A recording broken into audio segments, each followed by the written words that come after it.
And just knowing that, knowing some of that about the other person can be really beneficial in a team setting. Trying to provide the other person with a means of dealing with the information in a way that's comfortable for them, so that when the meeting actually does happen, they can come prepared. And maybe we'll get a little bit into that later. And then the other one is mediation services. Of course, again, all of these things have to do with people. They have to do with personalities. They have to do with conflict. They have to do with conflict avoidance, and just becoming more effective. So for me, it just all fits together. Some of the conflicts we end up in is because just plain we didn't get it, or they didn't get it. Whatever, something went awry in the communication, and you know, if it goes far enough, then it ends up possibly in court and so on. The purpose of Triune, like I said, is trying to help people move on with their lives, be that in their private lives or be that in their business lives or as a team, becoming more effective. The Myers-Briggs, of course, is a personality evaluation tool. Really can help people understand of how they're made up, where do they get their energy from, and one example or one little story, I think really can grasp of how people function, some of them. An extrovert, which I am one, gains incredible energy out of situations like this. Just sitting with people, talking with people in groups, going back and forth, discussions, it's just good stuff. An introvert, and I'm speaking generalizing here a little bit, but an introvert more likely sits and says, good. They're excellent listeners. But in a discussion or a team environment, if an introvert didn't have time to mull the information over beforehand, that's what they do in a meeting. Yeah, good. And then they go away, and then all of a sudden, a day later, they come out, here comes this email with all this information, all this good stuff. And they say, well, how come you didn't talk about it when we were in the meeting? Well, they didn't have the time to process it. Extrovert, they think off the top of their head and they process as they talk. Good story is if you have a bag of gold coins, an extrovert starts empty in the morning, and as he interacts with people, it gets fuller and fuller and fuller, and by the end of the day, they just say, wow, I had an awesome day. Or they worked all by themselves on the books all day long, and they're just totally drained at the end of the day. Where an introvert more likely starts with a full bag, and every interaction they need to give out some. So just knowing those things about oneself allows them to say, okay, I'm more of the introverted type, and I've got to make sure that I have my times over throughout the day where I can just sit and reflect, where I can just process what happened. Where an extrovert, after sitting a couple hours, he needs to go find somebody to talk to build up again. So it's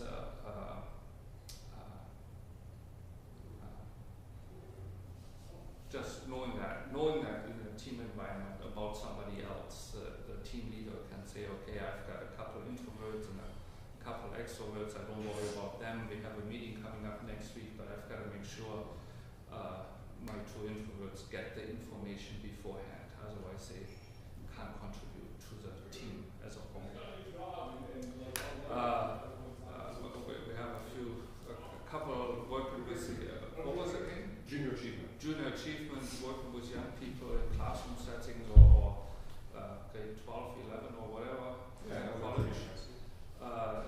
any of that kind of stuff, I think would be good for them to know about themselves. Like, who am I? How do I function?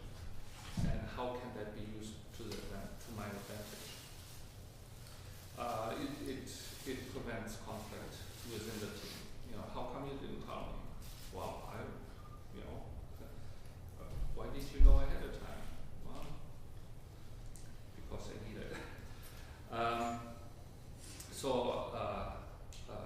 There's that introversion, extroversion.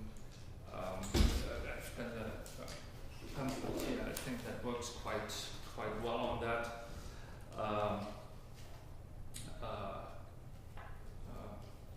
How do I take information in? How do I make decisions? How do I come to the conclusion of that? And then how does it work itself out in the process as we go through this? Yeah, it's something.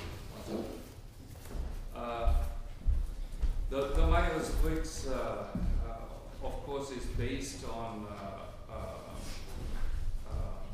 the theory by the psychologist Jung, Swiss Carl Jung, a Swiss psychologist from way back, and Myers-Briggs looked at that material, and it was quite hard to understand, I guess, and they processed it and came up with these evaluation tools, like how can that information that Carl came up with and that he discovered, how people function, how can that be made accessible? So ever since the 1950s, the Myers-Briggs has been worked on, the questions have been refined, and I think right now they're in a process to refine the question to such a degree that they're valid internationally, which is quite a process because Spanish guys or people understand it slightly different than what English people do and so on. So taking all those nuances into consideration, they're trying to refine the process to questions that when answered regardless where in the world, the answers are valid. Personally, I find every time I've taken it that the Myers-Briggs found like I totally had to agree with what they had to say about me. It's a very reliable tool to use, and it's quite accurate. Any questions about that, the Myers-Briggs? Do you think if somebody took the Myers-Briggs test, say in high school, and then again 20 years later, that it would be similar or the same? Or do you think it's possible to change a whole bunch? They find that basically you still come out with the same basic personality type. It may narrow some, and if you're an extrovert and you're always you gain your energy from outside, it doesn't mean that you can't be by yourself. It doesn't mean that you can't do presentations or whatever. That's not what it's saying. But basically, they found that over the years you maintain your basic personality type, but you learn to use the opposites, so to speak, to integrate them into your life as well. But the basic type they find stays pretty well constant. How strong is it in identifying how your personality will shift or become more extreme under stress or trauma? Because a lot of times that's what conflict is driven from. It's either stress or trauma has created the conflict, right?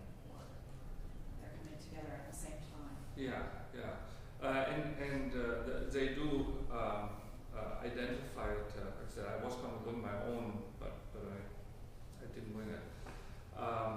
That usually the stress or whatever comes when you deplete your energy, right? So, for an example, you're an introvert and you constantly have been challenged and then at the end of the day, you need to go home to be by yourself because you haven't had the process time. And so your energies are depleted, and then a crisis happens. And they find that basically you flip, you begin to use your weak ways in an extreme fashion, which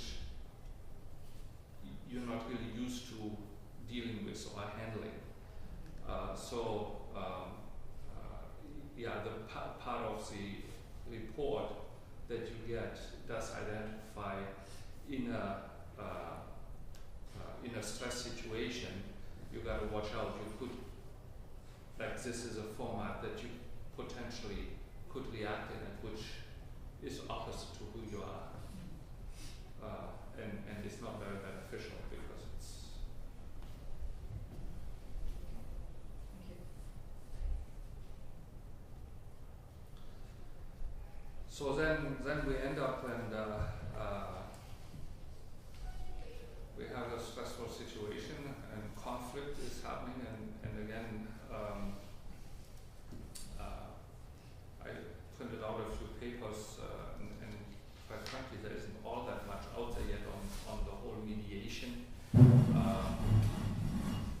that I have found that's nicely pamphleted fashion.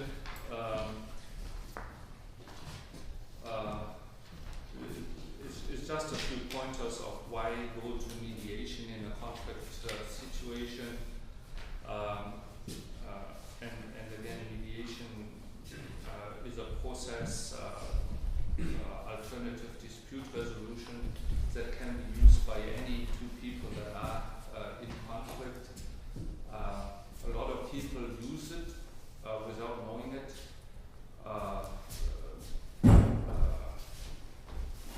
They negotiate a settlement, which is a very basic of mediation, right? And oftentimes conflicts are resolved there in a workplace, certainly in relationship, marriage relationships, or personal relationships. It's always a back and forth, always being used. But then sometimes it just doesn't happen. Right? And it can be beneficial then to say we need somebody to help us through the process of being able to talk to one another without blowing up or without feeling the other one is taken advantage of or so on. Those few pages explain it quite well, I found. The mediation process.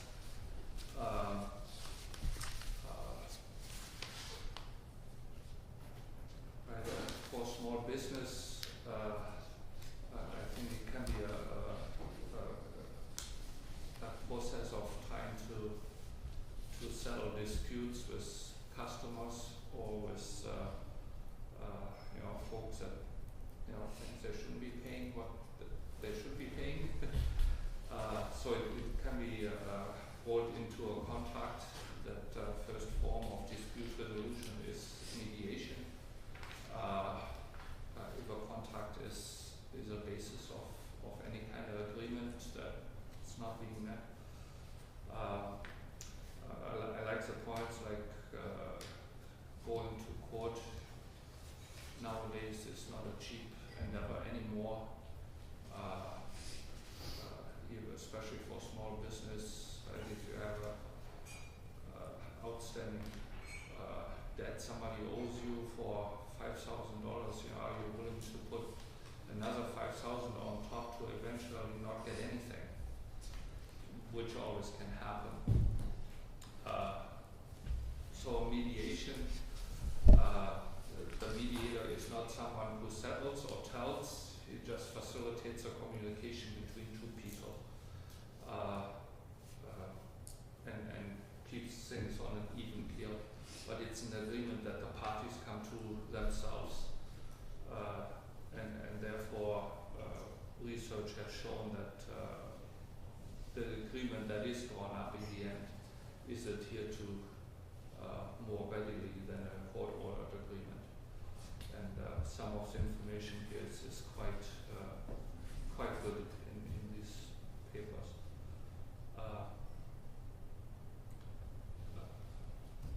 use in any kind, family breakup, like I said, small business, trying to recover, potential losses. And even if after everything is said and done, costs come back, at least it's not a write-off, at least the costs are covered that the business had to put into it. Team, or in a business with employees, conflict situations, it can be quite beneficial to have that. Non-profit organization, churches, whatever. It's getting to be more prevalent that society uses mediation processes. Yeah, any more questions or any questions about the? Is the Myers-Briggs type indicator used a lot in mediation? I mean, do they get people to do these assessments so that they have better tools to, and is there a certain set of ways of approaching certain types of people? Well, it certainly as a mediator is beneficial to know that. I'm not sure, like for me, I certainly would use that, and if I feel that in a mediation setting that would be a benefit, I would suggest that as a step for the two parties to go through. It certainly could help in beginning to understand the opposing party. I think that, like the mediation process, there's always, if two parties agree to go that way, there's always a pre-meeting with the mediator who talks to both parties separately beforehand, and I think there it certainly would come in and would show itself that the Myers-Briggs could be beneficial in that setting. Yeah. Certainly, I think in a more personalized conflict situation, which often happens in organizations or so on, the Myers-Briggs could be very helpful to play into that and to help settle the whatever needs to be mediated. Yeah. What would the cost be of bringing in the Myers-Briggs? Is it expensive to use theirs? Well, like I always propose the bigger test. It's called the Q. I don't know why they call it the Q. I never could figure that out, but it's $56 to take the test online, and then the results come to me, and then there will be my cost on top of that. So it depends on how. Like I've done one with our pastoral team, but there I met individually with each one, so there was an hour with each one, plus taking the test. It can be presented in a team, like if the team says it would be good for us to do this, 5 people or 10 people, whatever, and they each take them, and then we have a half-a-day roundtable type of to talk about it and how the team can use the Myers-Briggs and knowing that where the people's strengths are and how that could benefit the team. So, like my costs are $50 an hour for the Myers-Briggs. So it's a 56 to take the test and my time.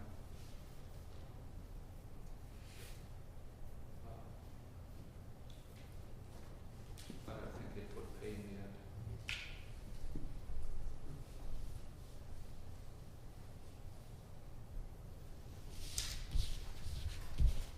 Any other questions? If we were in a situation in an office where people are having a difficult time, what's some hints or directions or some thoughts about how to react or mediate internally to see resolution so that someone doesn't get fired?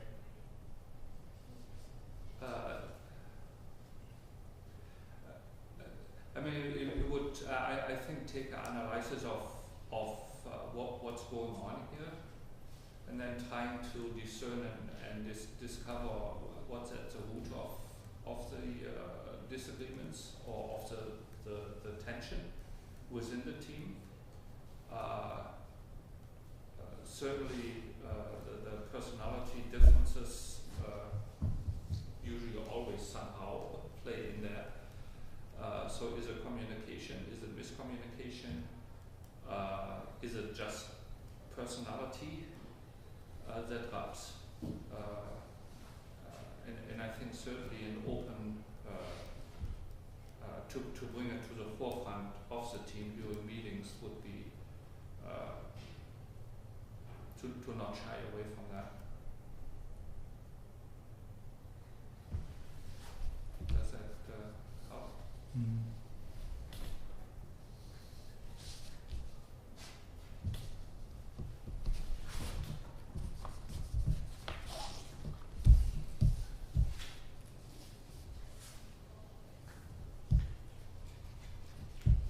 I think, Siggy, we live in this politically correct society, and it's so difficult to be able to not make an ageism, sexism, any kind of remarks that might have been fine in somebody's life, but now it's not fine anymore.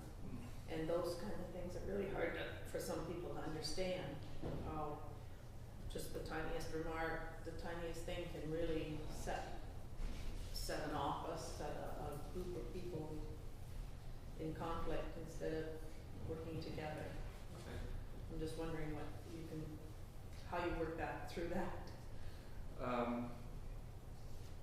I think the atmosphere in the office to try as a leadership in the office to not be afraid to keep talking about that. I think to keep an open mind, to keep talking about it, to bring it up during meetings.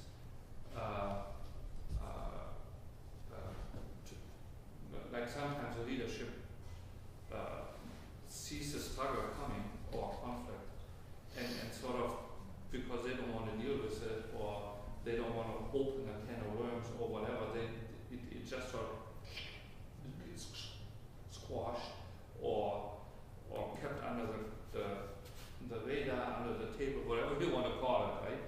It's not talked about. And I think for leadership to set that atmosphere that we can talk about that stuff is important. And then once it comes to an escalated point, to bring somebody in from the outside, I think can be because they're neutral. And a mediator that's part of the training that you are a neutral point. You don't take anybody's position. As a mediator, you help people work through the process. You're strictly there to facilitate the process. And in that situation as well, it can be beneficial to have somebody, an outsider, come in to just facilitate this discussion within the team about those kind of issues. So possibly there could be a pre-meeting with the different stakeholders in the office to just say, okay, where are you at? We're going to have this meeting coming up. To allow the different types their input and the information that this is coming and so on. Right? So that when the meeting actually happens, even the introverts don't just sit there quietly say, yeah, and they never heard. The mediator's job or facilitators possibly in that situation is to make sure everybody gets heard. And that it comes out in a fashion that is not controversial or that is not,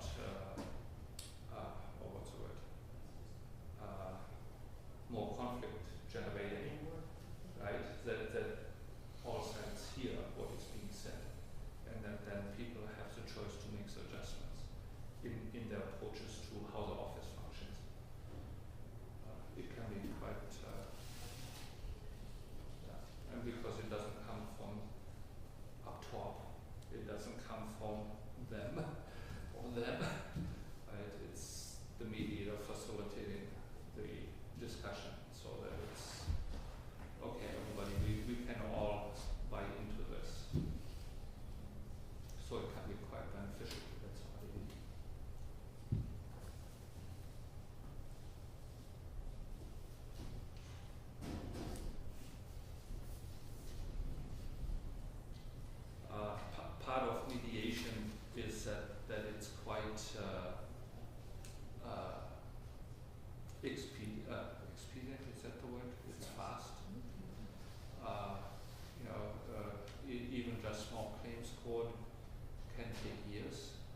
it does take for both parties to say for themselves, okay, I'm going into this, and it may be a give and take situation. I mean, I've got everything I think I should get, but at least I'm not left holding the bag.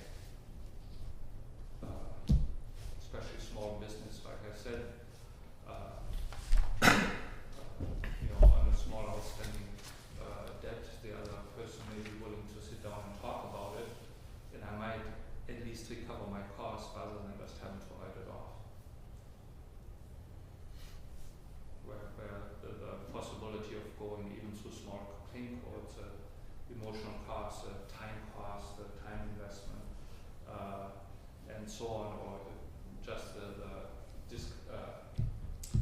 consultation with a lawyer, and so on, and you're still not guaranteed or sure that you get anything. So there are certainly benefits to see if mediation can be incorporated in the contract language. I have a question for you. Okay. With employees, what are the main attributes, causes that you see in your experience that can lead to a lack of motivation, within the ranks? Is that something that does, I think, flow top down? Is it something that's, a lack of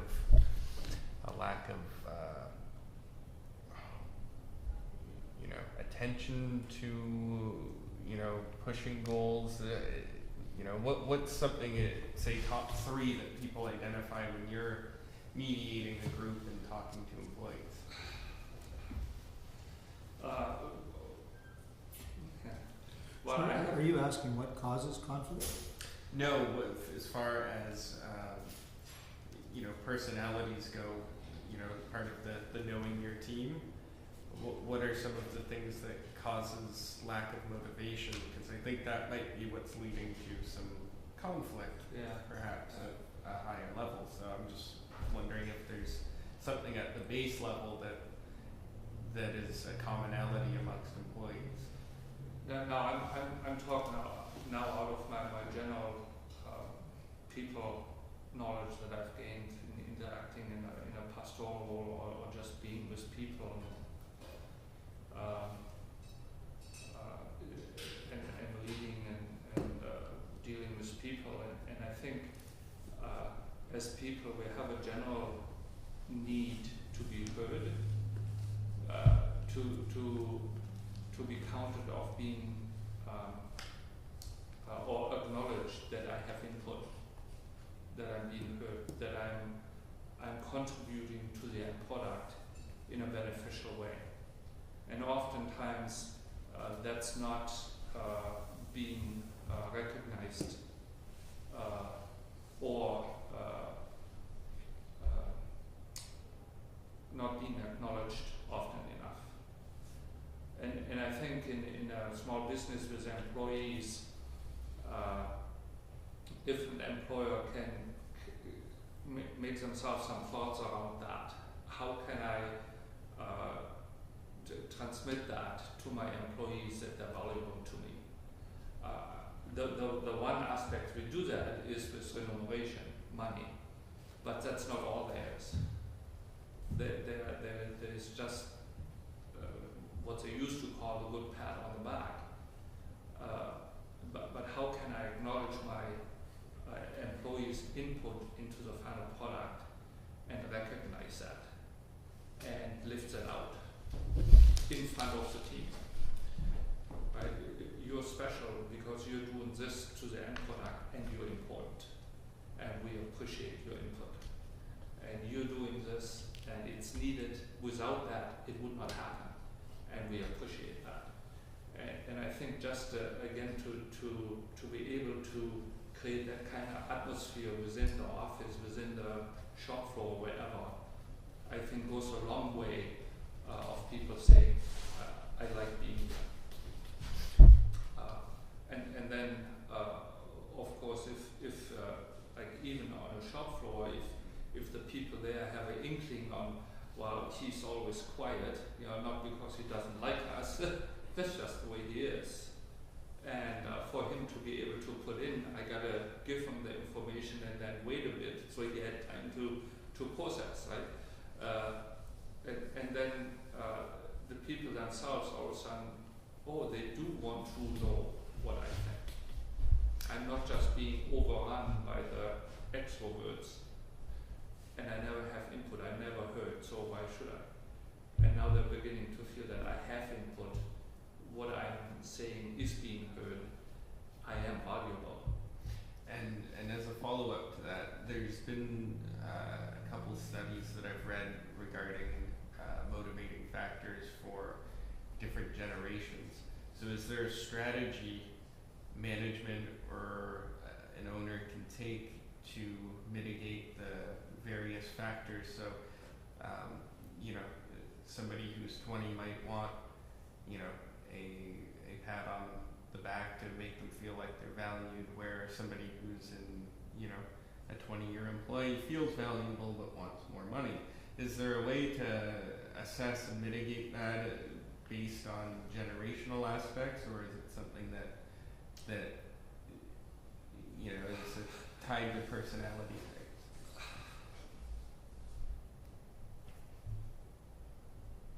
I don't have the answer to that. The one thing as you're talking, as you're formulating the question that comes into my head is relationship. Can I, as an employee, and depends on the size of the business, sometimes it's not the CEO, sometimes it's the foreman or whatever, to say how can I have a relationship with my employees that allows me to know them. Who are they? And I think out of those relationships comes my knowledge and how I deal with individuals. Like in the tight economic situations like we've been running under the last how many years, right? Sometimes we say, I can't afford the relational stuff, Christmas party or barbecue in the summer or whatever, and yet on the other hand, sometimes we gotta say we can't afford not to, because it's those situations that provide that relational background that as an employee or foreman or whatever allows me to get to know my people and then to deal with the people on that individual basis rather than, well, you're all like this. And people say, no, I'm not. I'm an individual. I count as an individual. And then to be able to find that out and recognize that within the team and to call that out, how that contributes to the overall effectiveness, I think you get a team that functions better together. Thank you. I wanted to answer your question too. I've just come from the Christmas breakfast for the real estate board, and the Peterborough Real Estate Board is well known having 25% of its people volunteer time, and we're well respected for that. But one way they do that is that they make recognition of all the people who sit on 1 or 2 or 3 boards at this Christmas breakfast, and we used to always call their name out and hand, I don't know when you were there, Siggy, at this time, and hand them I'm going to use the word trinket, but a gift. And we've gone away from that, and we've gone, if you see an ad in the paper, it'll give bigger pictures of the executive, and then it'll be little pictures of the realtors who are sitting on committees and volunteering their time, that 25% of the people. So we're doing it through an ad in the paper, but paying for that instead of the other. But it was just that recognition, just what you were saying, Siggy, just to come back with that it's really important to be recognized in whatever, but that covered the ageism thing for the, like at one time I was a young realtor, gee whiz, a long time ago. But now I see it, just the difference between the 2 ages. And it covers that. It takes that and makes it a recognized thank you. And we all need to hear and volunteerism is really important, as you know, in your junior achievement, to make society work and make things work. And I think the chamber does that, or tries to do that for the business world, right? So the excellent awards and this Yeah. award, and it goes out to the community. I think for the community Peterborough, it's an important aspect, because that's what brings people and say, maybe I should become president of the chamber, or I should do this, or I should kick in there, and so on. Yeah, it's a recognition, but that's what makes community, is we are here for one another, and I thank you for being here because you helped me here. And so it's a community recognizing how the people have the input into the team of Peterborough. And it's a valuable, important service that we have that. And so the chamber does an excellent job, I think, in Peterborough on doing that. Thank you. But it's in that same area, and it's recognizing that we're all human beings, we're people. We all stand in relationship in one format or another, wherever. And that's the nature of relationships, that sometimes we have misunderstandings, we have disagreements. Just how do we begin to deal with that? That is a productive fashion. And I think beginning to know oneself, who am I, who are my partners, and how do they function, how can I help them to function, and that creates relationships that's positive, and then how do we fit into the bigger picture, and it's all relationship. And I think if we keep that more and more in mind, that like I just read something of the most regrettable thing for people that are dying, and relationship is one of the top points. I wished I had spent more time with somebody in relationship, and that's where we stand, and it's highly important to recognize that and to work on that. Be that in the family setting, be that in the business setting where I work, or be that with my customers or in the community. And that's certainly where my passion lies, is to help people get on in relationship in a positive fashion. And that's why I'm a pastoral counselor. That's why I do the Myers-Briggs, to help people discover who they are and function better, and then the mediation as well to help restore relationships. Thank you for your time and your ear. Thank you.